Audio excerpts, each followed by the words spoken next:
Во вторник мандатарот Христијан Мицкоски ќе го достави до собранието комплетниот список на министри кои ќе бидат дел од владиниот кабинет, додека партиските тела не ги утврдат имињата на новите владини функционери од ВМРО, ДПМН и коалицијата.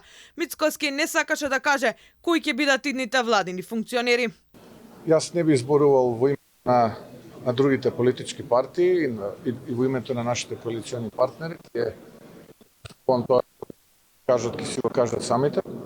Овој викенд во недела ќе биде одржана седница на извршниот и централниот комитет на партијата.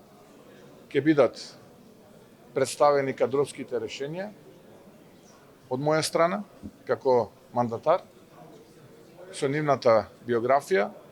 Очекувам извршниот и централниот комитет да се произнесат и доколку тоа произнесување е успешно и позитивно, да бидат соопштени на јавност. Новата владеачка коалиција, вели Мицкоски, ќе ја сочинуваат ВМРО, ДПМН, вреди и знам.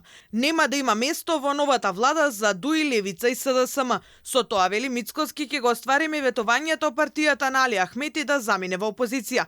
Мицкоски побарал поддршка од сите пратеници за законот за реорганизација на извршната власт, вклучително и од СДСМ. Тоа што СДСМ не го кажува, а што треба македонската јавност да го знае, дека јас лично остварував со нив контакти цело време.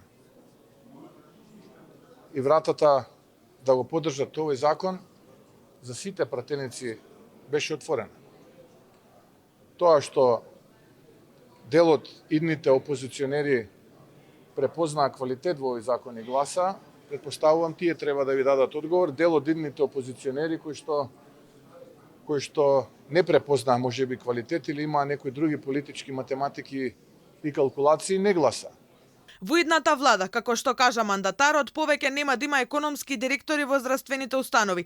Ќе има еден клинички центар, ќе се укинува позицијата заменик директор, онаму каде што постои, за 20% ќе се намалат членовите на управните одбори, а ќе се намали и бројот на пратеници од 120 на 90. Ветувања, од кои поголем дел според Мицкоски ќе се реализираат во првите 100 дена по формирањето на владата.